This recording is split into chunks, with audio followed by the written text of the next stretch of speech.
Dan baju terindah itu Kiai, hunna libasul lakum wa antum libasul lahunna. Apa artinya ayo? Hunna libasul lakum, mereka perempuan itu, istri-istri itu adalah pakaian kamu, kamu adalah pakaian mereka. Istri kita itu pakaian kita. Orang nggak ngelihat isi dompet sama rekening, yang dilihat apa? Baju. Maka para masyaikh, Imam Syafi'i mengatakan, jika engkau keluar ke tempat orang, jangan pakai baju lusuh, pakai baju bagus. Kenapa? Supaya kamu tidak dihina. Orang nggak tahu apa yang engkau makan, orang tahunya apa yang kau pakai.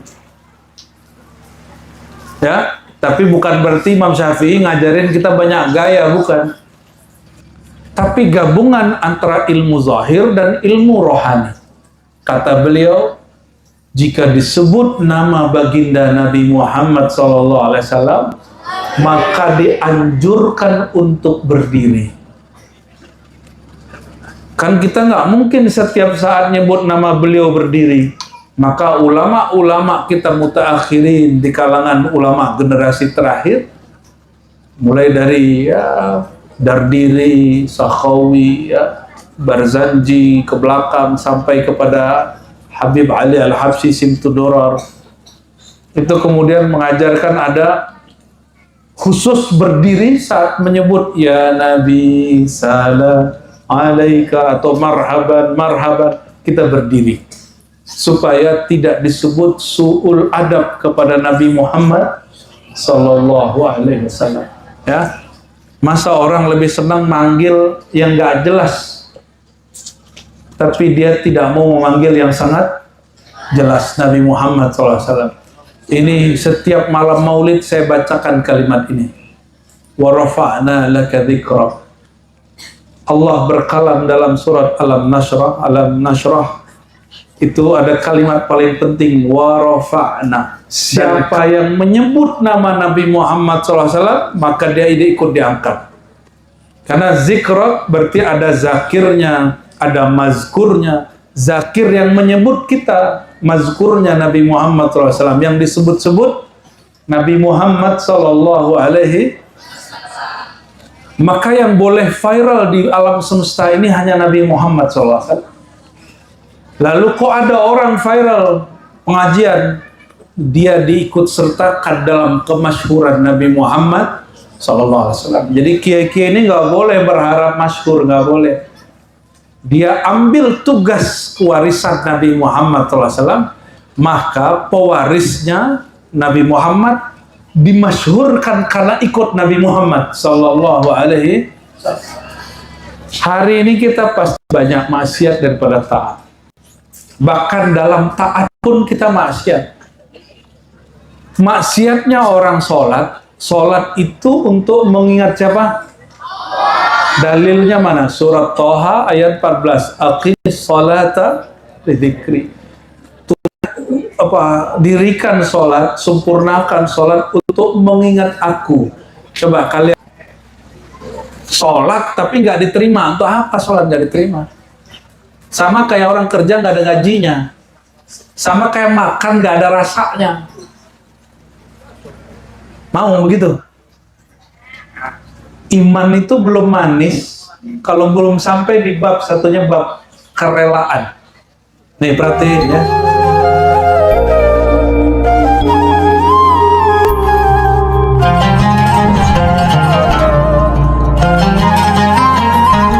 Wabarakatuh.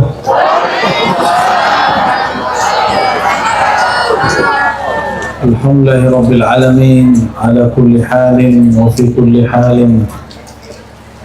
Walhamdulillahilladzi ja'ala minal ma' kulla syai'in hayy.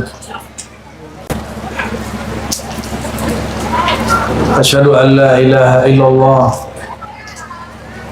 Asyhadu anna Muhammadan abduhu wa rasuluh. Allahumma salli ala sayyidina Muhammad. Allahumma salli ala sayyidina Muhammad wa ala alihi wa ashabihi wa baitihi wa dhurriyyatihi ajma'in.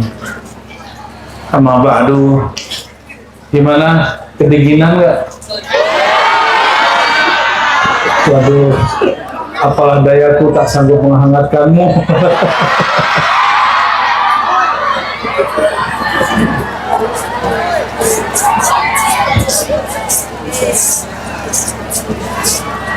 Pak Kiai Subhan, Ismukum Sahih, Subhan Sahih. Nah, Pak Kades, para asatis, para kiai, para ajengan, dan yang paling spesial para santri yang ganteng-ganteng, tampan-tampan, setampan apa nih? Nabi Ucup, bukan Nabi Yusuf ente. Dan santri-santri yang gelis-gelis, ayu-ayu, dan semua jamaah masyarakat yang masih bertahan karena cinta kepada Rasulullah SAW. Biarlah hujan jadi saksi. Kayaknya romantis bener ya. Biarlah satu tetes hujan yang turun jadi saksi kalau kita bermaulid karena cinta kepada Nabi Muhammad SAW.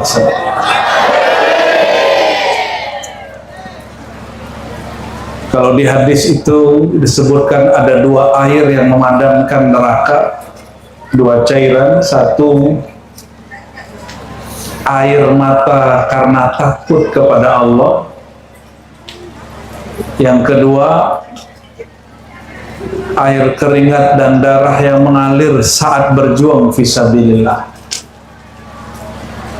Tapi itu bab memadamkan api neraka. Ternyata dalam hadis Sunan Abi Daud, Imam Abu Daud ini sezaman dengan Imam Bukhari, Imam Tirmizi, bahkan gurunya Imam Ahmad bin Hanbal Hanbali, menyebutkan bahwa nanti di akhirat para nabi, para syuhada, siddiqin, solihin, dan iri melihat sekelompok orang yang mereka tidak tahu dengan adanya hisab, tidak tahu adanya azab, tidak tahu adanya sirat, tahu-tahu dah langsung masuk surga. Walaisu bi anbiya, tapi mereka bukan nabi, wala syuhada, bukan juga yang meninggal fi sabilillah. Kita tes ini ya. Halo, tes. Mana yang lebih sahih?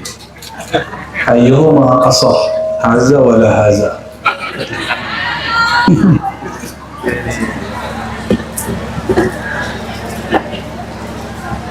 Sampai di mana tadi?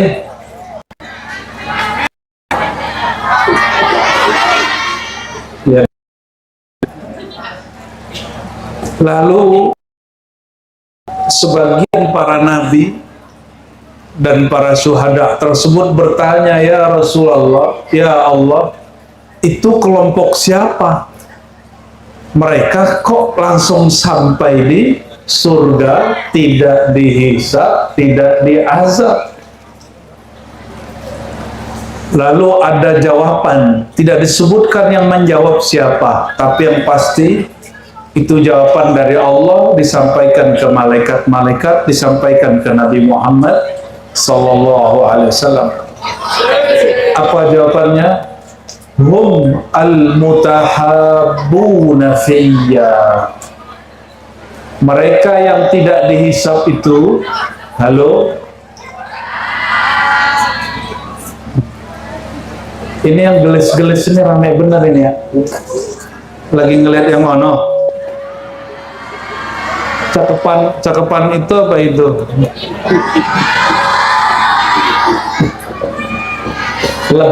Lebih tampan yang ono apa Pak Kades?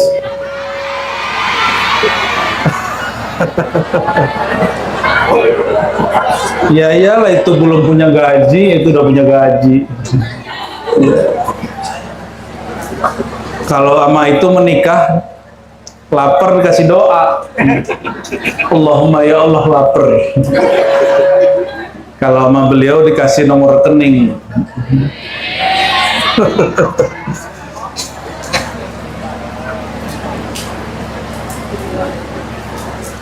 Jadi apa jawabannya?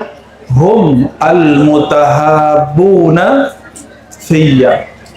Mereka yang tidak dihisab, tidak diazab, nggak tahu mereka ada siksaan, nggak tahu mereka ada mizan, timbangan, ada hisab. Mereka itu mutahabbuna fiyya. Mutahabbun, ayo yang banat, apa arti mutahabbun? Nah, saling mencintai beneran. Cowok-cowok jomblo-jomblo, apa arti mutahabbun?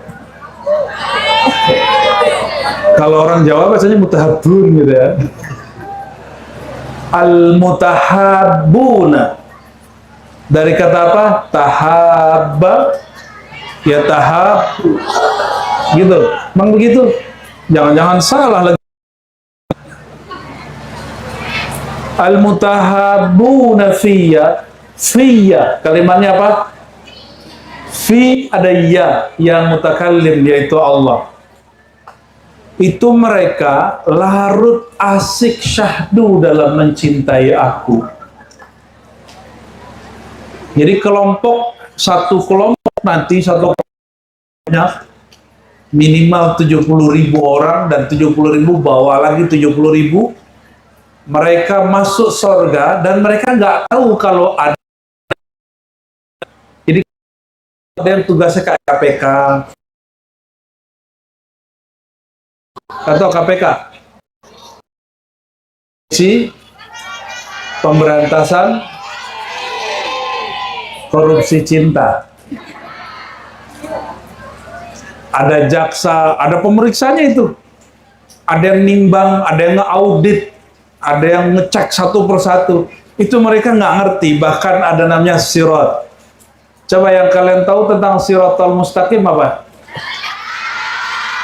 Ukurannya berapa? Rambut belah 7 lah, nggak update hadisnya. Itu baru satu hadis. Di satu hadis, hadisnya belum sempurna, hadisnya panjang. Bahwa bahayanya jalan di atas sirat seperti rambut. Rambut bukan dibelah 7, nggak ada hadisnya begitu. Rambut yang tipis begitu, tapi bukan berarti sirat itu rambut. Itu ungkapan majazi bahwa perjalanan sirat itu berbahaya. Karena dalam hadis dikatakan sirat itu ada yang naik, turun, kiri kanannya ada duri. Bukan duri-duri cinta loh ya.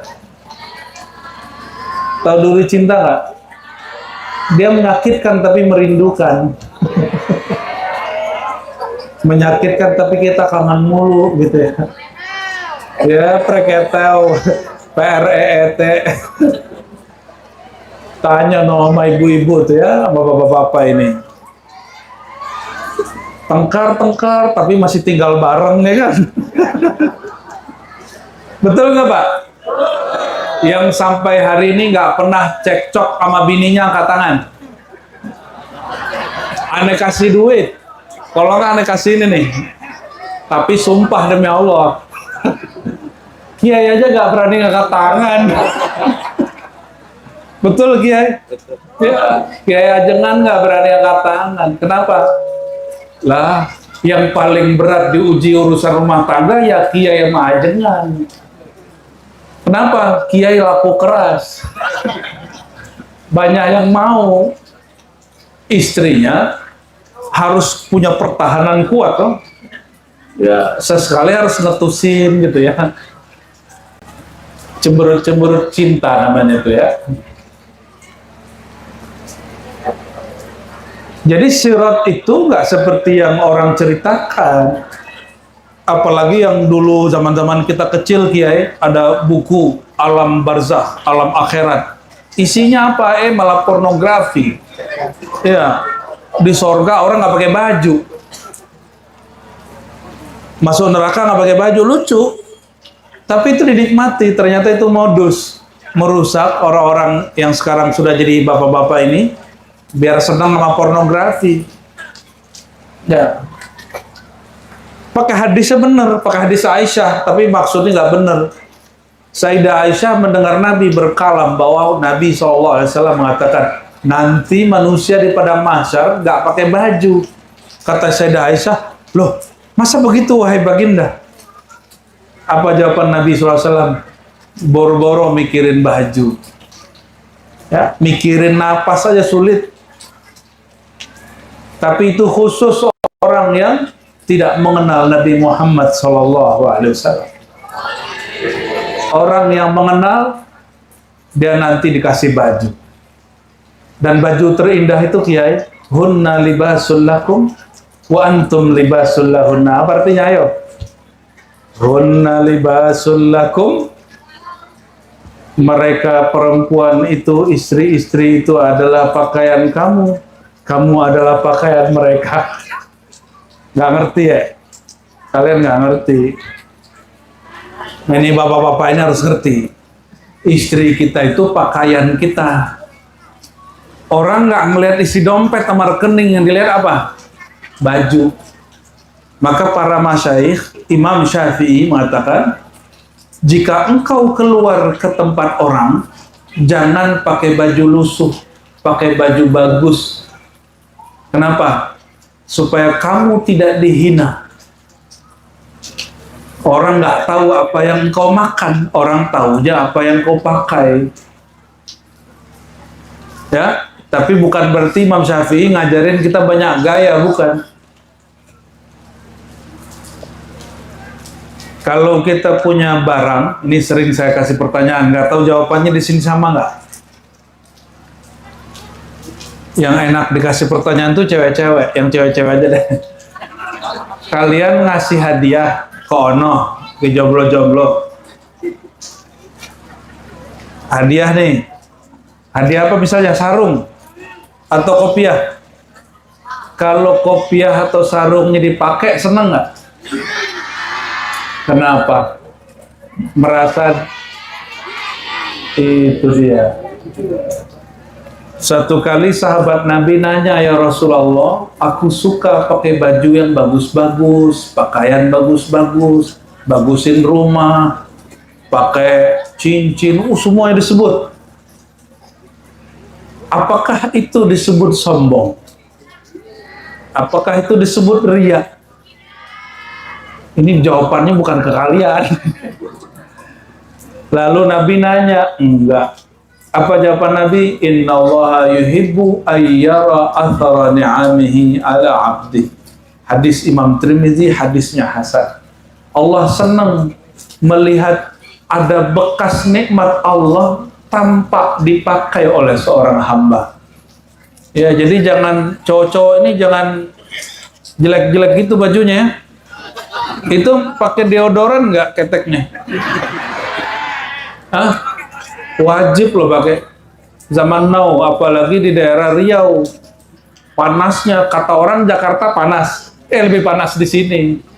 Makanya Allah malam ini sejuk kan. Ya, menghibur diri sebenarnya tuh. Diturunin hujan, adem ya, bener ya. Saya masih ingat 2 tahun lalu ngisi di kota, di alun-alun ya. Itu malam-malam panas. Saya mikir, ya Allah, ini kok panas bener. Sekarang mikir kok dingin bener. Emang manusia begitu. Khuliqal insan halu'a. Suka ngeluh, suka protes. Dingin protes, panas jomblo protes. Sudah punya juga protes. Tanya tuh ibu-ibu, jomblo protes dia, ya Allah, kapan aku punya jodoh. Udah dikasih laki, protes lagi, ya Allah, kenapa lakiku begini? Kenapa kalau tidur ngorok gitu? Kata si suami, dulu kayaknya cantik bener, semuanya harum, sekarang kok bangun tidur baunya apek. Apalagi kenalnya lewat Facebook sama Instagram, TikTok. Aduh, itu didiskon 70%. Jadi wajah aslinya harus lihat langsung. Makanya Nabi SAW kalau kita menkhitbah dianjurkan melihat langsung. Ada yang mau khitbah lagi, Pak? Tahu khitbah nggak? Apa arti khitbah? Bukan khotbah. Khitbah. Khitbah itu memuji Allah, syahadat, sholawat, habis itu melamar. Maka disebut khitbah. Mau nggak dilamar?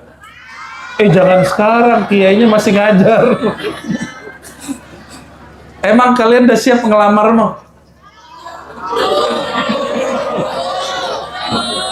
Belum ya? Mikirin diri sendiri aja belum beres ya kan? Apalagi mau nafkahi wajah-wajah yang begitu tuh. Allahumma sholli ala sayyidina Muhammad.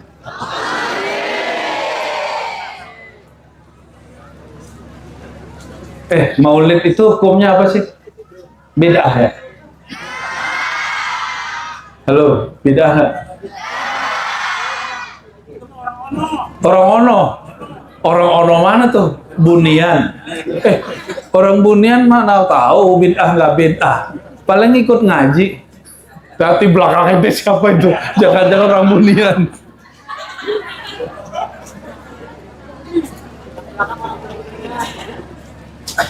Maulid itu secara harfiah artinya apa?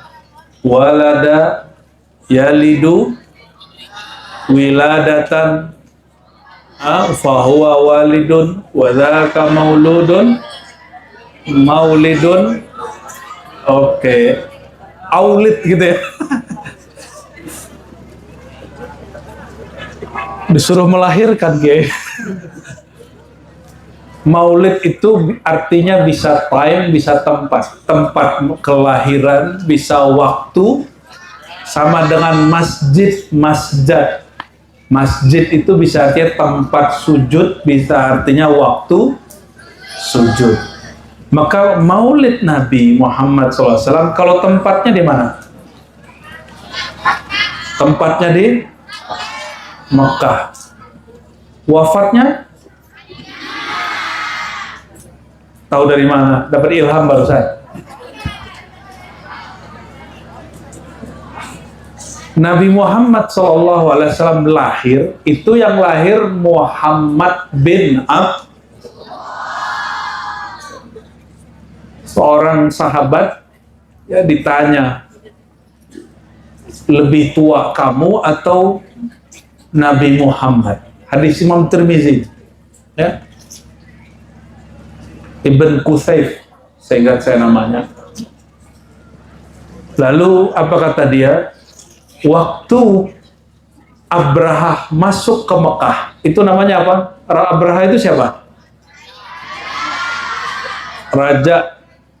Raja dari Yaman. Dia tersinggung ada orang Quraisy mengganggu gerejanya di Yaman. Pas dia dengar di Mekah itu ada tempat ibadah, dia mau ambil fungsi ibadah di Mekah dipindahin ke gereja Yaman. Maka dibawa tentara bergajah. Apa kata si sahabat ini? Waktu Abraha masuk Mekah, aku kira-kira 5 atau 6 tahun. Udah gede dia. Ini paling kecil berapa, Kiai? SMP itu berapa tuh? 12 ya? 12 udah balik belum? Yang udah mimpi siapa nih? Udah mimpi basah? Udah mimpi basah belum? Udah ya? Ini kalau tidur, ente tidur aja, basah ntar. Mikir jorok mulu ya. Nanti jangan mau belajar ya. Ada wiridan biar mimpi basah, jangan. Nanti tala'ubu syaitan, dimainin oleh syaitan. Natural aja. Nanti kalian akan dikasih ya. Mimpi apa? Mimpi hujan.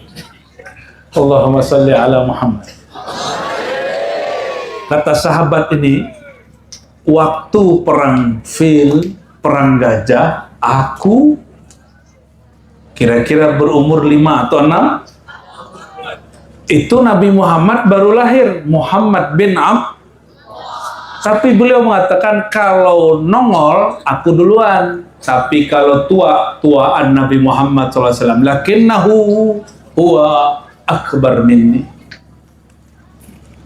Kalau tuaan Nabi Muhammad SAW, ini bukti para sahabat mengerti ada sisi zahir Nabi Muhammad, yaitu Muhammad bin Abdullah, lahir tahun Gajah. Tapi ada Muhammad Nabiullah, Muhammad Nurullah. Ini bedakan ya. Ini walaupun kecil-kecil ente harus tahu. Karena buku pelajaran sekarang banyak yang tidak sahih. Nih kita cek Nabi Muhammad kapan diangkat jadi Nabi? 25. Coba mana dalilnya? Kayak orang ono. Mana dalilnya? Ya, kalau di bahasa di pesantren di Jawa sono minhum. Kalau di sini orang ono gitu ya. Ya. Mana dalilnya? Mana hadisnya yang menunjukkan Nabi Muhammad SAW diangkat jadi Nabi umur 25? Ada nggak dalilnya? Nggak ada. 40? Nggak juga. 40 itu wa bu'itsa fil arba'in. Diutus sebagai Rasul umur 4, tapi jadi Nabi jauh sebelumnya. Tadi baca apa di sini? Asyifa baca apa di sini tadi? Kelompok Maulid. Simtiduror di bayi apa tadi? Simtiduror. Nggak tahu. Coba mahal qiyamnya apa tadi? Ya Nabi salam alaika, terus asyraqal, terus aduh, nggak pada hafal. Ini wajib nih Kiai. Ini harus ada riyadhah khusus biar hafal maulid ini. Minimal mahal qiyam ya. Kenapa? Ini kenapa ada namanya mahal qiyam? Itu mahal qiyam. Berdiri. Imam As-Subki, Taqiyuddin Subki, yang buku anaknya sering dipakai yaitu Al-Ashbah wan Nazair. Itu anaknya ya. Ayahnya namanya Taqiyuddin Subki, itu beliau sampai kepada derajat mujtahid. Tapi gabungan antara ilmu zahir dan ilmu rohani. Kata beliau, jika disebut nama baginda Nabi Muhammad SAW, maka dianjurkan untuk berdiri. Kan kita nggak mungkin setiap saat nyebut nama beliau berdiri. Maka ulama-ulama kita mutaakhirin di kalangan ulama generasi terakhir, mulai dari ya, Dardiri, Sakhawi, ya, Barzanji ke belakang sampai kepada Habib Ali Al-Habsyi Simtudurar, itu kemudian mengajarkan ada khusus berdiri saat menyebut ya Nabi salam alaika atau marhaban marhaban, kita berdiri supaya tidak disebut su'ul adab kepada Nabi Muhammad sallallahu alaihi wasallam. Ada pernah nonton ini nggak? Ritual manggil hantu. Ada kan? Yang dipanggil nama bukan? Jika hantu aja datang dipanggil namanya, masa Nabi Muhammad SAW nggak datang? Ya, masa orang lebih senang manggil yang nggak jelas, tapi dia tidak mau memanggil yang sangat jelas, Nabi Muhammad SAW. Ini setiap malam maulid saya bacakan kalimat ini. Wa rafa'na laka dzikrak. Allah berkalam dalam surat Alam Nashrah. Itu ada kalimat paling penting, wa rafa'na. Dan kami wa rafa'na. Coba terjemahin. Halo bocil-bocil. Wa rafa'na. Kami laka, bagimu, zikrak. Apa arti zikrak? Zikirmu, sebutanmu. Sebutanmu itu apa? Nama. Nah, ini salah satu makna ya. Kami angkat bagimu hai Muhammad sebutanmu, yaitu namamu. Apa maksudnya? Siapa yang menyebut nama Nabi Muhammad SAW, maka dia ikut diangkat. Karena zikra berarti ada zakirnya, ada mazkurnya. Zakir yang menyebut kita, mazkurnya Nabi Muhammad SAW. Yang disebut-sebut Nabi Muhammad SAW. Maka yang boleh viral di alam semesta ini hanya Nabi Muhammad SAW. Lalu kok ada orang viral pengajian, dia diikut sertakan dalam kemasyhuran Nabi Muhammad SAW. Jadi kiai-kiai ini nggak boleh berharap masyhur, nggak boleh. Dia ambil tugas warisan Nabi Muhammad SAW, maka pewarisnya Nabi Muhammad dimasyhurkan karena ikut Nabi Muhammad Sallallahu Alaihi Wasallam. Jadi ini bocil-bocil ini yang cantik-cantik, gelis-gelis, tampan-tampan tapi jomblo ini, kalian nggak boleh berharap viral, nggak boleh. Itu penyakit. Orang yang mendambakan ingin terkenal, kolbunya anakan wudu, terus jalannya agak diputer-puterin. Nunggu, kalau udah nyampe ayatnya mau selesai baru masuk. Waman adraka raka'atan faqad adrakas shalah. Siapa yang dapat terhitung satu hadisnya doa. Hadisnya apa? Cuma ya diamalin. Hari ini kita pasti banyak maksiat daripada taat. Bahkan dalam taat pun kita maksiat. Maksiatnya orang sholat. Sholat itu untuk mengingat siapa? Dalilnya mana? Surat Toha ayat 14. Aqimis sholata lidzikri. Dirikan sholat, sempurnakan sholat untuk mengingat aku. Coba kalian hitung. Nih, bocil-bocil. Kalian mulai dari awal takbir sampai assalamualaikum ingat Allah apa ingat apaan? Beneran? Bener? Bener apa nggak bener? Kalian ingat mereka nggak? Itu jual mahal. Terus ingat kiai ya? Ibu-ibu kalau lagi sholat ingat apa, Bu?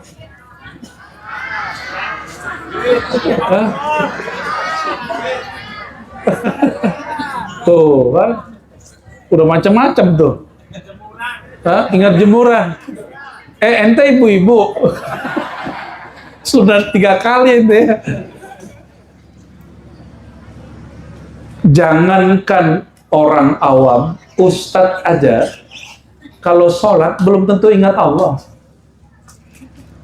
Ini bocoran nih rahasia para ustadz. Cukup kalian yang tahu ya. Antara kita aja yang tahu. Nggak usah. Apa ketahuan? Malu. Ustadz aja ini mau khotbah nih. Ini pengalaman saya khotbah dulu. Itu sholat sunnah nggak ingat Allah, ingatnya apa? Apa yang mau dibaca nih? Udahlah khotbah, kebawa, keinget apa kurangnya lagi sholat. Disitulah sejarahnya jadi imam salah. Karena kepikiran apa yang dibaca saat khotbah. Itu ustadz kiai loh. Gimana yang bukan ustadz, gimana yang bukan? Loh kok bisa begitu? Karena mengingat Allah itu tidak diajarkan di sekolah-sekolah. Di pesantren yang diajarkan cuma lafaz Allah. Ini mohon maaf. Nama Allah yang tertulis. Bukan nama Allah yang bergetar. Iza zukirallah wajilat qulubuhum, disebut nama Allah, qalbu bergetar. Itu nggak ada di kitab. Al-Quran hanya nyebut Al-Quran itu fis sudur atau fis sutur. Apa artinya? Fis sudur atau fis sutur. Al-Quran itu yang terjaga di dada atau yang tertulis. Kalau ada orang membakar mushaf Quran, Qurannya hilang nggak? Yang dibakar cuma mushaf, Qurannya nggak hilang. Karena Quran itu kalam Allah. Kalam Allah ini jika pada dirinya itu berupa makna yang tidak berhuruf suara. Ketika Allah turunkan ke Lauh Mahfuz, diturunkan ke langit, diturunkan ke kolbu, lalu ditulis dia berhuruf. Kalau dibaca ada bunyinya. Coba baca bismillah tanpa suara. Nggak bisa kan? Coba Pak, baca bismillah tapi nggak pakai huruf. Mingkem, begitu ya, nggak bisa kan? Berarti ada kalam Allah yang berhuruf suara, itu yang sudah dibaca pakai lisan. Coba handphonenya hari ini sudah bisa baca Quran belum? Ya, YouTube-nya bisa setel Quran 30 juz kan? Masa kolbu kita kalah? Apa yang membedakan kita dengan alat-alat smartphone itu? Smartphone itu nggak punya perasaan, kita punya. Kalau handphone dengerin suara orang ngaji merdu, dia bisa nangis nggak? Bisa setel suara nangis dong. Yang ada suara nangis, tapi dia nggak nangis. Kalau manusia disetel Quran, ya bekun, mereka bisa nangis. Walaupun cuma baca bismillah. Kalau orang kenal siapa yang ngirim lafaz bismillah, itu bisa nangis setiap hari baca bismillah. Dulu zaman-zaman kita nih Kiai, zaman-zaman belum ada handphone, gimana ajengan Kiai? Kalau dapat surat dari kekasih, bergetar gak bacanya? Gini ya. Kalau zaman-zaman belum ini kayaknya masih pakai lempar-lempar tuh. Gitu ya, gitu gak? Enggak ya? Oh bener. Kalau yang udah romantis sedikit dikirim pakai kitab, dalamnya ada isinya. Min muhibbikum ya habibi, lebay. Mak bapaknya nggak pernah dipanggil habibi. Giliran baru ketemu senang senyum-senyum panggil habibi ya ruhi ya kolbi. Kita ini lebay semua. Ada di sini orang menikah, terus musuhin orang tuanya, ada nggak? Banyak. Itu nggak tahu diri itu ya. Menikah, musuhin orang tua itu yang ngelahirin kita. Dari kecil kita sama dia. Kalau pasangan bisa cerai nggak? Sama orang tua boleh cerai nggak? Ada nggak? Aku talak engkau sebagai orang tua aku, ada nggak? Atau ada santri ngomong gini, Pak Kiai, semenjak saat ini aku menalak engkau sebagai guruku, ada nggak? Kalau ada murid ngomong begitu tuh murid begini atau murid begini? Miring tuh ya. Oh banyak murid miring hari ini kalau gitu. Apa kata si murid, itu mantan guruku, itu ciri-cirinya tuh. Jangan pernah ngomong begitu. Segali guru tetap, tapi ada bab pengecualian ya. Seperti Imam Bukhari, Imam Muslim. Imam Muslim itu punya guru namanya Muhammad Zuhli. Muhammad Zuhli ini tinggal di kota namanya Naisapur. Pernah dengar? Bukan orang India loh ini orang Iran. Naisapur. Di kota ini, guru tua ngajar hadis namanya Imam Zuhli. Ada anak muda datang namanya Muhammad bin Ismail al-Bukhari. Sawan ke beliau, habis itu pergi oleh muridnya bernama Muslim bin Hajjaj, diberikan tempat. Dia punya majelisnya, dimintalah Imam Bukhari ngajar. Tersebarlah kabar bahwa Imam Bukhari muda mengajar. Dan cara mengajarnya ajaib. Akhirnya dikumpulkanlah oleh Imam Zuhli dan teman-temannya 100 orang menguji Bukhari. Ada yang berani nggak dites 100 orang? Tes baca kitab? Ada yang berani nggak? Dites nahu sorobnya? Paling nanti sarap. Yang dites nahu sorob, pulang-pulang jadi sarap. Imam Bukhari dites 100 ulama kritis, 100 hadis dibolak-balik. 100 coba bayangin, satu orang baca hadis minimal 3 menit atau 1 menit atau 5 menit. Kalau 100 berapa menit tuh? Ya setengah hari lah. Maka setengah hari dia beresin. hadis kamu salah, yang benar begini, hadis kamu kebalik, yang benar begini, itu silsilahnya kebalik, yang benar sefulan. Itu 100 orang langsung ingin menjadi murid Imam Bukhari kecuali Zuhli. Karena Zuhli awalnya kagum. Lama-lama orang semua ngaji ke Bukhari, sisa murid dia 1 sop. Dulu dia bilang, kalau kalian mau ngaji ke anak bocah muda tuh, pinter orangnya, nggak pernah ngakuin orang. Giliran ngakuin bilang, Bukhari si bocah itu, kamu ngaji ke sono. Isma'u min hadzal ghulam, gitu bahasa Arabnya. Ya kalau mau ngaji boleh lah ke anak muda, si bocah baru datang nih, baru lahir nih. Ini orang tua nih, gengsi orang tua ngomong. Bener, muridnya dengar begitu langsung. Yang hari malam ini ngaji, besok coba-coba ngaji ke Imam Bukhari. Ternyata hafalannya lebih bagus, penjelasannya lebih cakep, orang juga lebih cakep. Nggak nyinyir. Dan yang paling ajaib apa? Imam Muslim mempersilahkan Imam Bukhari duduk di kursi tempat dia ngajar. Apa kata Imam Muslim? Wahai Tuan Syekh, izinkan aku mencium tangan dan kakimu. Kalau bahasa orang Jawa, sungkeman ya Kiai. Sungkeman itu berarti bukan amalan orang Jawa berarti itu. Itu amalan imam ahli hadis bernama Muslim kepada Imam Bukhari. Berarti sungkeman itu syirik nggak? Karena kata orang ono, syirik katanya. Kata orang ono, ente kenal di mana sih orang ono? Berarti kalau sungkeman pas nikahan boleh nggak? Katanya syirik. Kata orang ono. Kalau seandainya syirik, mana mungkin imam ahli hadis seperti Bukhari membiarkan muridnya cium kaki dia?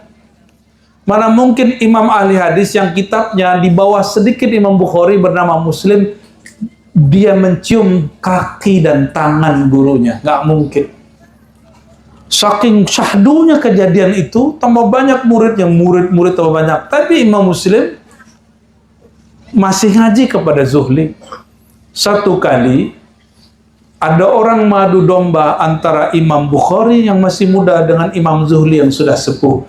Terjadilah perseteruan Kiai Sepuh dan Kiai Anom. Tahu Anom? Kiai muda, gus-gus muda lah ya, antara gawakis dan kawahi, antara para gus dan kiai. Tapi ini dia sendiri aja nih. Konfliknya panjang, saya nggak usah ceritakan. Tapi apa ujungnya? Perbedaan faham. Kata Az-Zuhli, udah tua tapi nggak penyabar, mau diadu domba. Apa kata dia? Bukhari sesat. Ini guru nih, bilang muridnya sesat. Imam Muslim langsung berdiri. Apa kata Muslim? Kalau begitu, saya cukup ngaji sampai di sini. Lalu dia taruh kitab-kitab yang dia salin, dia tinggalin gurunya. Ya, lalu dia hanya ngaji ke Imam Bukhari. Kenapa? Karena yang disebut sesat oleh gurunya ini tidaklah sesat. Hanya perbedaan faham, tapi dipolitisasi, dirame-ramein, diviral-viralkan. Coba hati-hati ya, yang suka adu domba itu manusia, malaikat, apa setan? Yang bisa diadu domba manusia lemah atau manusia kuat? Maunya jadi manusia lemah apa kuat? Ini kalian nih hubungannya baik, tiba-tiba ada yang manas-manasin kamu loh, tadi diomongin sama dia, terus tersinggung. Padahal belum konfirmasi. Itu namanya manusia yang dapat dipengaruhi setan, teman setan atau musuh setan. Pilih jadi musuh setan atau teman setan. Beneran nih. Ya, syaitan itu di Quran syayatinul jinni wal, ada setan jin, ada setan. Apa tugas setan tadi? Ngadu dong. Ini kiai-kiai ini bisa diadu domba loh, karena mereka bukan malaikat. Mereka ini manusia. Dan iblis minta izin kepada Allah. Apa kata iblis? Ya Rob. Nah, ini manggilnya ya Rob. Iblis itu masih berdoa. izinkan aku menguasai pembuluh darah manusia. Maka Allah izinkan, diabadikan di Sahih Bukhari, ada sebuah hadis, inna syaitan yajri majrad dam. Sesungguhnya syaitan itu mengalir di setiap pembuluh. Halo, mas, kamu ini punya mata? Di matanya ada darah nggak? Ya. Ada setan nggak di situ tuh? Ntar dulu, kalau yang bening-bening cantik-cantik berjilbab anggun lewat, matanya ketarik gak? Padahal masih bocil loh ya. Ya, kalian dewasa sebelum umurnya sepertinya ya. Kalau bapak-bapak ini saya maklumi, mungkin sudah bosan sama yang di rumah. Gak boleh bu ya? Salah dia gak boleh bedak. Hah? Itu serius Pak.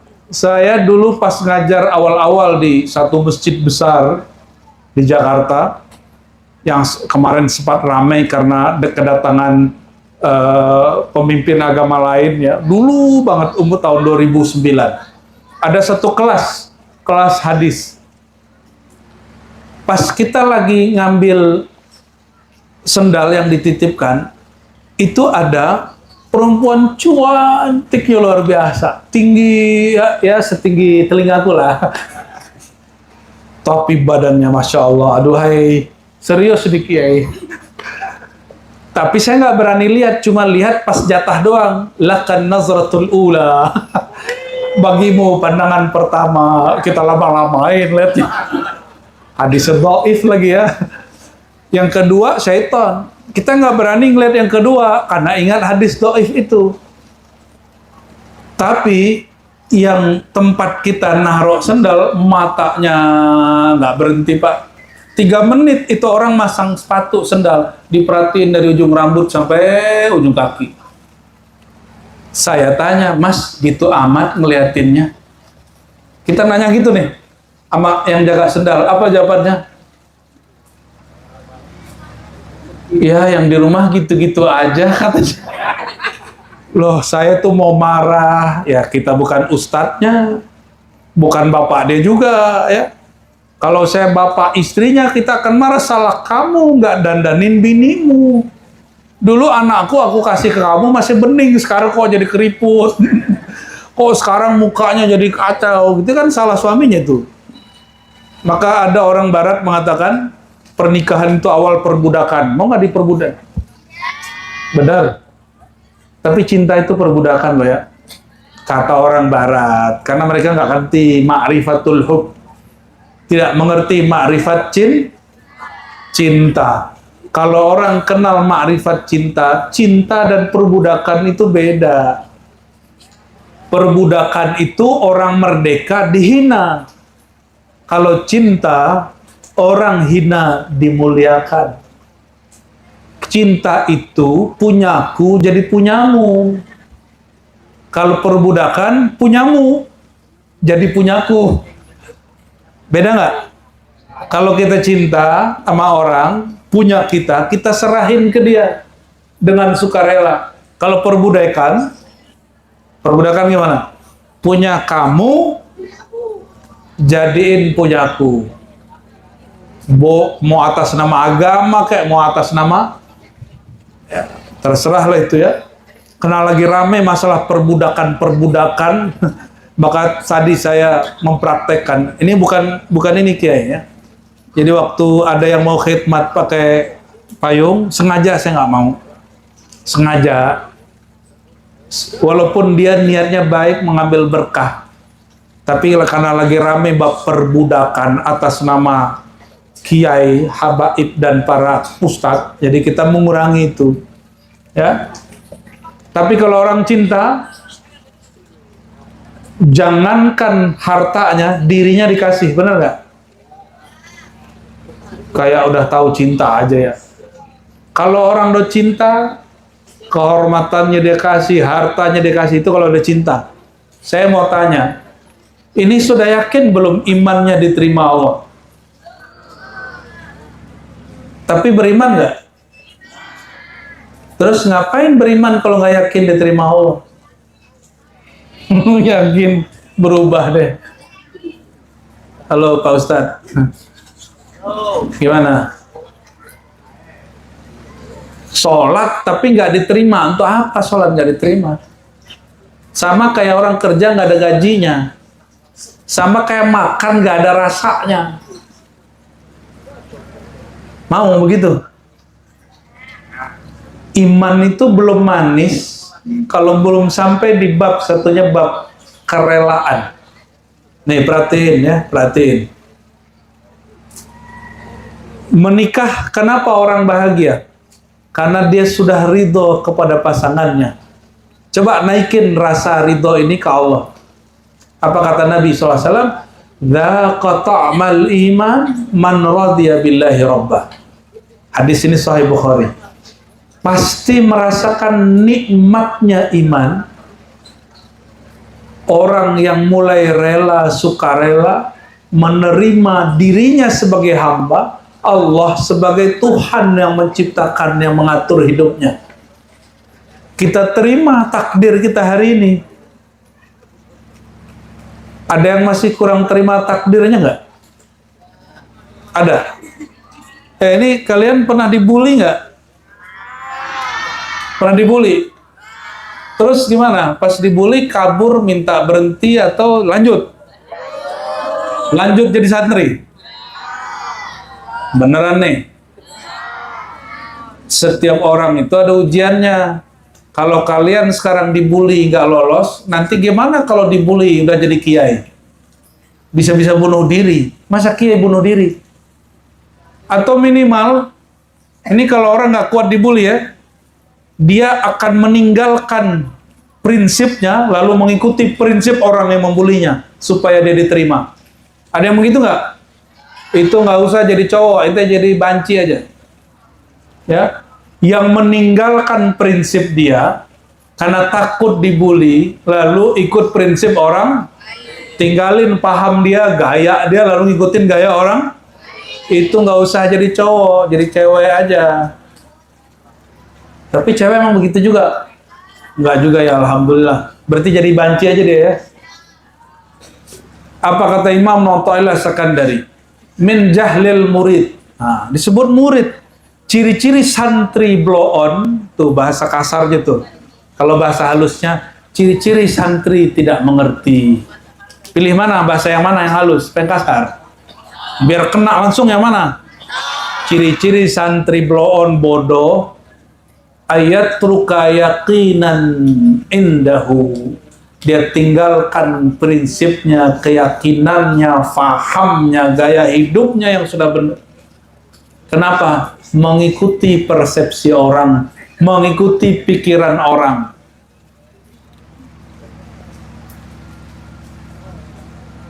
Saya pelajari imam-imam yang terkenal sekarang, yang namanya masih disebut, umurnya pendek. Itu imam yang paling banyak dibully di masa hidupnya. Imam fikih kita siapa? Imam Syafi'i itu oleh ahli hadis bernama Yahya bin Ma'in dikatakan Rafidiyun Khabith. Itu kenapa sorak? Ada namanya sama? Siapa namanya situ? Oh, sorry ya, ente binnya bukan Ma'in kan? Maun.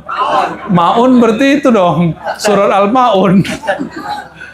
Yahya bin, bukan Maun bro, Ma'in. Jangan merubah sejarah. Nanti ente dituntut sama Imam Ibnu Sa'ad nanti ya. Bukan Ibnu Sa'ad, Imam Bukhari nanti nuntut. Oke. Imam siapa yang bully Imam Syafi'i? Yahya bin, yang Yahya di sono beda binnya. Semoga beda ya. Apa kata Imam Yahya bin Ma'in? Imam loh ini. Syafi'i Rafidiyun Khabis. Syafi'i itu orang Syiah yang keji. Karena Imam Syafi'i satu-satunya imam berkunut Satu-satunya imam kalau baca Fatihah, bismillahnya dikuatkan. Mirip dengan orang Syiah di zaman itu. Imam Syafi'i dekat dengan Ahlul Bait. Kalau sekarang mungkin zuriat Nabi, mau jalur Wali Songo, Ba'alawi, ataupun Wali Songong. Ya, ini wali apa nih? Wali Songong. Wali murid. Imam Syafi'i berhenti nggak digituin? Dia tetap dekat dengan Ahlul Bait, sehingga dia mengatakan, seandainya mencintai Ahlul Bait itu adalah Syiah yang keji, akulah Syiah yang keji itu. Dia pasang ya, tameng, dia pasang badan dia. Nggak ada dia ngomong gitu. Kiai, ngapain bahas begitu? Nanti murid bubar, jamaah bubar. Nggak ada dia ngomong gitu. Kiai, ngapain masih mempertahankan ini? Nanti pesantren ente sepi. Nggak ada dia ngomong begitu. Dulu lagi rame-rame saya bab Palestina, Kiai. Itu beberapa pesantren yang sudah ngundang, sudah deal, sudah nyebar flyer. Kita uji, saya tanya. Lewat tim kita, tanya tuh sama kiainya. Nah, takut nggak nih nanti? Ini saya ngomong apa yang saya yakini, yang saya tahu, yang saya alami, bukan kata orang. Kita tetap bela Palestina, tapi kita punya fikrah manhaj Ahlus Sunnah yang jelas. Ahlus Sunnah aja, nggak ada main-main sama Syiah. Ya. Tapi beberapa pesantren takut nanti orang tua ngambil anaknya dipulangin kalau ngundang saya. Akhirnya benar, ada satu pesantren, dua pesantren, kemudian, oh ya, terima kasih Bu ya, sudah pengertian. Dia minta kasih sama saya, padahal saya lagi nguji. Oh, mohon maaf, kita sudah blacklist sudah. Kiainya takut sepi pesantrennya, takut ditinggal wali santri. Dia nggak punya paham, dia nggak punya pendirian. Ya, kalau kiai sejati, apalagi Ahlus Sunnah sejati dari dulu, ulama Ahlus Sunnah, apalagi Nahdiyin, kalau di Sumatera Barat tuh Perti, itu punya prinsip dibenci orang, mau diapain orang, mereka hajar terus. Paling ramai sebulan, 2 bulan, 3 bulan, setahun, habis itu orang sadar lagi kebenaran, balik lagi. Balik lagi pasti.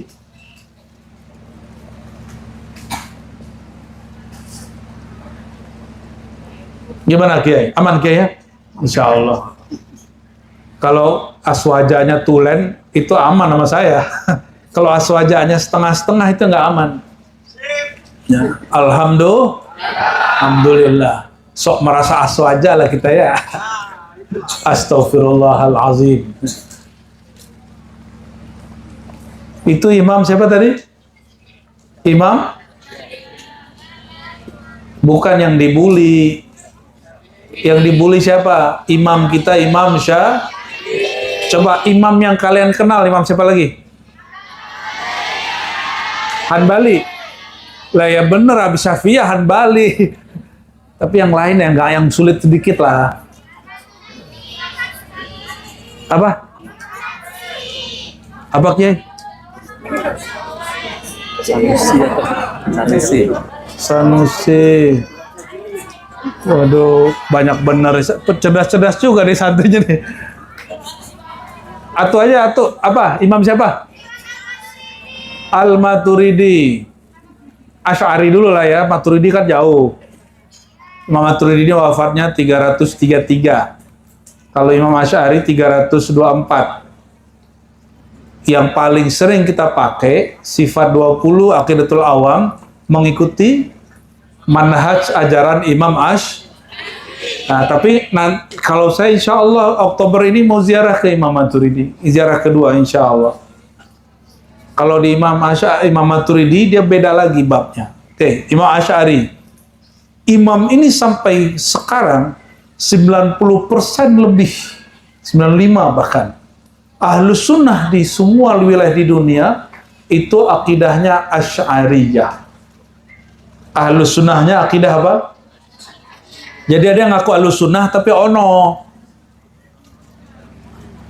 Ahlus Sunnah yang bukan nggak bersanad dia, ngakunya Ahlussunnah juga. Imam Abul Hasan Asy'ari ini punya ayah sambung, ayah tiri. Jadi dia, mohon maaf kalau kalian mengalami hal yang sama. Ibunya ditinggal mati oleh ayahnya namanya Ismail. Maka dia cantik menikah lagi. Yang menikahinya kiai besar aliran yang bukan Ahlus Sunnah. Namanya Abu Ali Al-Jubba'i Al-Mu'tazili, pemimpin aliran Mu'tazilah. Imam Asy'ari ini tadinya ngaji sama guru murid Imam Hanbali, Ahmad bin Hambal, namanya Zakaria As-Saji. Siapa namanya? Udah mateng, tapi karena punya ayah sambung lalu nyantri kepadanya, maka beliau ngajilah akidah Mu'tazilah. Tapi dia merasakan yang diajarkan ayah sambungnya lain dengan Imam As-Saji, kawan dari ayahnya. Ketika umurnya mendekati 40, dia kemudian menyimpulkan ajaran ayah sambungnya berlain dengan ajaran ayahnya yang dia ketahui dari Imam Zakaria As-Saji. Ini bukan sesajian ya, namanya memang Zakaria As-Saji. Resikonya kalau dia melawan ayah sambungnya, dia akan dihujat orang, itu anak kurang ajar, masa ayahnya dilawan? Apalagi di Baghdad saat itu yang masyhur ajaran akidah Mu'tazilah, ajaran Ahlussunnah lagi redup. Kalau dia kemudian melawan Abu Ali Al-Jubba'i, kalah malunya nggak tanggung-tanggung. Tapi kalau menang, dia akan bisa membuat banyak ribuan orang tobat. Dan Imam Asy'ari, dia kemudian kuat di situ. Dia kasih ayahandanya beberapa pertanyaan oleh Imam Abu Hanifah, ya, oleh Imam siapa? Nawawi Al-Bantani. Disebutkan 3 kisah yang dinukil dari Imam Ibnu Asakir. Tabyin Kadzbil Muftari fima nusiba ilal Imam Al-Asy'ari. Tapi sebenarnya itu banyak pertanyaan, hanya 3 yang dikasih, yang disebutkan. Mau tahu nggak pertanyaannya apa? Atau sudah tahu? Ayo yang sudah tahu apa pertanyaannya. Belum? Jadi ini ada kasus orang kafir, orang mukmin, anak kecil. Itu kalau mati tinggalnya nanti di mana? Kuburan. Kalian polos bener sih. Bikin aku jatuh cintrong. Oke. Orang mukmin, orang kafir, ya anak kecil kalau meninggal nanti di akhirat dia masuk apa? Sorga apa neraka? Langsung aja. Pertanyaannya 3 orang loh ini. Maka jawabannya juga harus ada 3. Orang mukmin kalau mati di mana? Tapi mukminnya amalnya sedikit. Kira-kira sorganya tinggi apa rendah? Gak tahu aja pernah masuk sorga ya. Kalau orang kafir mati, dia orang paling kafir sealam semesta. Itu kalau masuk neraka, neraka yang mana? Ente senang bener kayak punya dendam sama orang itu ya. Jahannam. Jahannam itu bahasa Suryani yang kemudian diserap dalam bahasa Arab dan Ibrani. Artinya api. Jahannam, ya. Jangan kasih nama anak Jahannam ya. Ngambil dari Quran dapatnya nar. Ya, masih namanya Sultan An-Nari. Wah, kan keren namanya ya. Sultan Jahannam. Putri As-Sa'ir. Ya, mau kasih nama begitu anaknya? Jangan deh ya. Ini orang kafir, paling kafir di mana tempatnya? Neraka. Pertanyaan ketiga, Ini yang ditanya bukan kalian, yang ditanya nih imam. Anaknya nanya ke ayah sambungnya di hadapan ratusan jamaah. Ini ada berapa ratus ini, Kiai? 1000. Oh, berarti 1000-an jamaah zaman itu ya. Imam Bukhari, Imam Asy'ari itu sekali majelis dengan ayahnya itu yang datang dari semua penjuru. Yang ketiga pertanyaan Asy'ari, wahai ayahanda, kalau anak kecil meninggal, dia masuk mana? Sorga apa neraka? Kalau kalian ditanya jawabannya apa? Sorga. Tapi kalau masuk sorga, sorganya yang mana? Ya. Kalau mukmin yang tadi amalnya sedikit, sorganya rendah. Kalau mukminnya amalnya banyak. Oke, anggaplah amalnya banyak nih. Kalau tadi kafir, paling kafir, sorganya paling. Ini anak kecil masuk surga paling rendah. Kira-kira kalau dia ngelihat orang mukmin masuk surga, walaupun surganya nggak tinggi-tinggi amat, tapi kan lebih tinggi dari dia cemburu nggak? Cemburu. Jadi ayahandanya jawab, kalau anak kecil meninggal, Ananda, dia masuk surga, tapi surganya rendah. Kata ayah angkatnya. Siapa nama ayah angkatnya tadi? Abu Ali Al-Jubbai. Coba hafalkan. Al-Jubbai menjawab, itu anak kalau mati masuk surga, surga paling rendah. Imam Asy'ari dalam hati ngomong, kena jebakan nih ayahku. Ayah sambungnya kena jebakan. Ditanya balik, ditanya lagi. Wahai ayahanda, apa pendapatmu jika nanti si anak kecil protes? Ya Allah, kenapa surgaku rendah? Kan aku nggak pernah dosa. Kata Abu Ali Al-Jubbai, nanti Allah akan jawab. Kata ayah angkat dia, ayah sambung dia. Nanti dia jawab, seandainya kamu dewasa seperti orang yang mukmin yang itu, yang surganya lumayan, kamu bukan mati dalam keadaan mukmin atau taat, kamu mati dalam keadaan kafir dan bermaksiat. Kata Imam Asy'ari kecil muda, wah, ayah sambungku kena jebakan lagi. Dikasih pertanyaan berikut, wahai ayahanda, nanti kalau dia protes seperti itu, nanti orang kafir juga protes. Apa tadi alasan Tuhan menurut Abu Jubbai? Kalau kamu umurmu panjang, kamu nanti mati kafir dan mati dalam keadaan maksiat, maka dimatiin waktu kecil. Kata Imam Asy'ari, wahai ayahanda, kalau nanti orang kafir yang masih mati masuk neraka itu protes gimana? Ditanya sama Jubbai, emang dia mau protes gimana?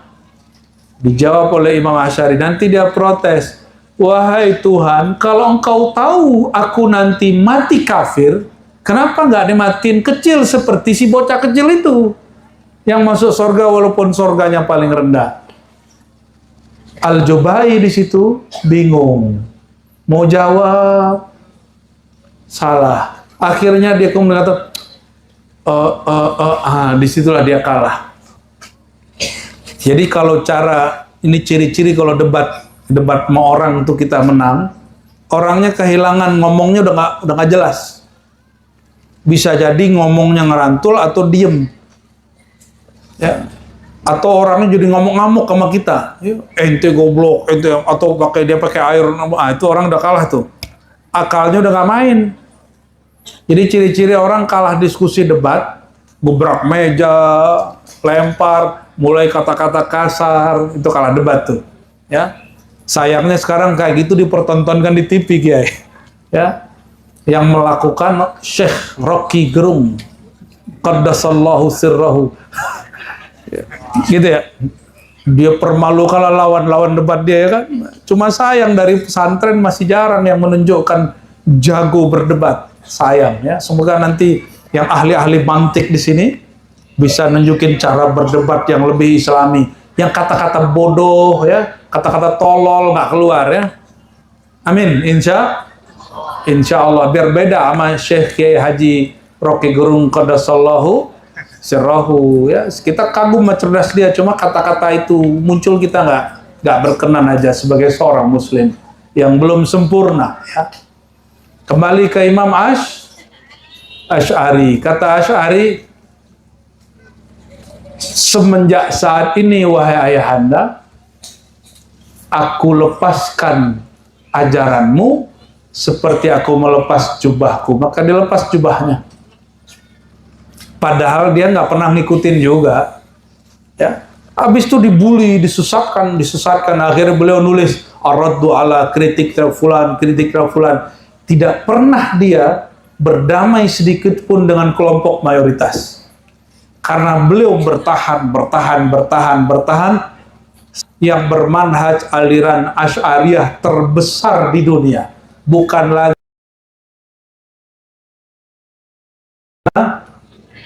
mulai dari ujung Aceh sampai Papua, itu orang kenal namanya sifat 20 Allah wujud kidam. Walaupun dia nggak tahu kitab Aqidatul Awam, Kifayatul Awam, Ummul Barahin, dia nggak perlu tahu Kharidah Bahiyah. Tapi alam bawah sadar orang kita ngerti semua. Allah wujud, itu apa? Sifat tidak takut. Ternyata itu sifat dari Nabi Muhammad SAW. Ini perhatiin. Ini bagian terakhir yang mau saya sampaikan. Ingin jadi orang besar, bukan besar perut, bukan besar kepala, bukan. Ini besar di hadapan Allah. Dipandang oleh Allah Subhanahu, mau yang dipandang Allah itu cuma Rasulullah SAW. Kenapa? Karena Sallallahu Alaihi Wasallam tidak pernah meninggalkan keyakinan makhluk meninggalkan dia. Nggak nyambung dia, nggak nyambung. Astagfirullahaladzim. Yaudah, tinggalin bab bidadari dah. Imam Asy'ari, ajarannya karena beliau bersabar dibully sampai hari ini dipakai orang. Ternyata ini dia buyutnya namanya Abu Musa al-Asy'ari, murid langsung Sayyidina Muhammad sallallahu alaihi wasallam. Sayyidina Muhammad sallallahu alaihi wasallam mengajarkan ke sahabat-sahabatnya, di saat engkau ditinggalkan makhluk, jangan tinggalkan keyakinanmu kepada Khalik. Makhluk pasti mati, Allah tidak pernah mati. Nanti ketika mereka mati, makhluk berikut muncul akan mengikuti. Maka dalam hadis qudsi dikatakan, wahai hambaku, kata Allah, ya, hadisnya Hasan, jika kamu tidak merasa berdosa, maka aku akan datangkan generasi baru, kelompok lain yang berdosa lalu minta ampun kepadaku, lalu aku ampuni.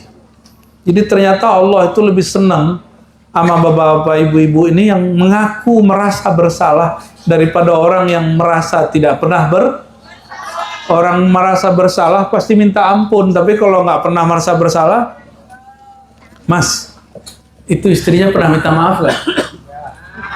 Pernah. Lebih sering mana? Jenengan apa dia? Sampean apa dia? Hah? Siapa yang sering minta maaf? Masnya. Ya, itu kayaknya perih banget tuh hatinya. Ibu-ibu itu kalau minta maaf nggak pakai mulut, minta maafnya pakai kopi pagi. Mas, ini kopi. Bener ya? Kalian belum jadi istri ya, nggak paham. Tanya sama ibu-ibu tuh ya. Berat emang minta maaf tuh. Karena Allah tidak syaitan, makanya syaitan itu nggak pernah minta maaf. Iblis itu ngomong begini ke Nabi Musa. Hadis Sahih Bukhari, hei Musa, aku mulai sadar nih Musnya. Gimana caranya supaya aku diterima Allah, Mus? Manggil Nabi Musa nih ya. Kata Nabi Musa, beneran, Iblis, ente mau tobat? Kata Iblis, iyalah, udah capek jadi pembangkang. Kira-kira begitu kalau diterjemahin bebas. Kata Nabi Musa, oke kalau begitu, ayo sini. Nggak tahu diajak kemana. Nabi Musa tahu satu rahasia yang diketahui Bani Israel. Nabi Musa mengerti di mana kuburan Nabi Adam. Maka dibawalah si iblis ke kuburan Nabi Adam. Iblis bingung, ini tumpukan tanah kok panjang begini, ini apaan nih Mus? Gitu. Kata Nabi Musa, bro please, ini kakek gua. Dulu ente waktu di sorga disuruh Allah sujud, ente sujud nggak? Enggak. Ya kalau dalam ajaran kita nih, kita disuruh sholat ketinggalan kodok, bener nggak? Nah, sekarang kodok sujudmu kepada Nabi Adam. Gengsi dia. Apa kata si iblis? Mus, lu main-main sama gue ya? Jangankan dia mati sudah bau tanah, dia hidup pun ini si Azazil iblis gengsi sujud kepada. Habis itu kabur tuh iblis. Apalagi sudah mati. Wow, gitu tuh. Jadi ternyata ini rahasia kita loh ya. Iblis nggak tahu ngerti apa enggak nih. Iblis itu sifat pendiriannya mirip-mirip sama para nabi. Pendirian nggak tuh iblis? Tapi bagus nggak? Jadi kalian jangan pendirian kuat untuk hal yang salah. Nanti kita bilang kamu punya pendirian prinsip, ternyata babnya salah lagi. Berpendirian untuk membela kebatilan, bukan itu yang kita maksud. Tapi harus jadi diri sendiri. Sepakat? Ya. Orang mundur ketika diuji masa muda, dia pasti gagal ketika diuji di masa tua. Ya. Yang sudah pulang-pulang ke rumah, balik lagi sini ya. Balik lagi ke pesantren. Ya, pembulian itu ada di semua sekolah. Ada di semua. Ya, anak saya kan juga masih pesantren, masih kelas 2 SMP, sama kayak kalian ini. Juga dibully. Malah ditonjok, matanya sampai memar. Ya, sampai memar. Ya, kita nggak marah-marah, kita bawa aja anaknya. Ya, saya datang ke pesantren, satpamnya ngamuk-ngamuk. Pak, ini bukan hari kunjungan. Kita diam aja. Ya Pak, saya lagi lihat anak saya. Udah ketemu, dikata-katain lagi. Ngapain di sini Pak? Ini bukan hari kunjungan. Anak saya sakit, saya mau pulang. Kita datar aja ngomong. Oh ya mama papa, kita bawa pulang. Tapi habis itu saya nggak bilang, kamu kalau begini di rumah aja. Nggak, saya bilang, kamu tetap di pesantren. Ya, karena saya dulu waktu SD, SMP, hampir tiap hari tengkar. Ini bonyok-bonyok di kepala biasa. Maklum, zaman SD, zaman bahla, gimana Pak? Kita bentar-bentar tawuran. Bahla, gimana Pak? Kita bentar-bentar tawuran. Tawuran kampung, tawuran antar SD. Biasa itu. Per hari pulang-pulang pasti ada mengkap di sini. Tapi biasa sudah. Belum lagi verbal. Ya. Jadi adik-adik ini jangan patah semangat kalau ada masalah di sekolah. Ya. Dan saya katakan seperti yang dikatakan oleh Abu Sa'id Khudri ketika murid-murid datang ke Madinah. Apa kata beliau? Marhaban biwasiyati Rasulillah. Selamat datang wahai wasiat baginda. Lalu ditanya, apa maksud engkau wahai Abu Sa'id? Abu Sa'id mengatakan, dulu baginda Rasulullah SAW pernah berwasiat kepada kami, hai sahabatku yang tinggal di Madinah, yang tinggal di mana saja, nanti kalian akan didatangi oleh semoga sifat-sifat Rasul kita semua. Semoga para guru, dengan para masyaikh berkahi keluarganya, Allah berkahi, Allah tutupi aibnya di hadapan kita, di hadapan Allah Subhanahu wa taala, dan santri berikan nur ilmu di kolbunya.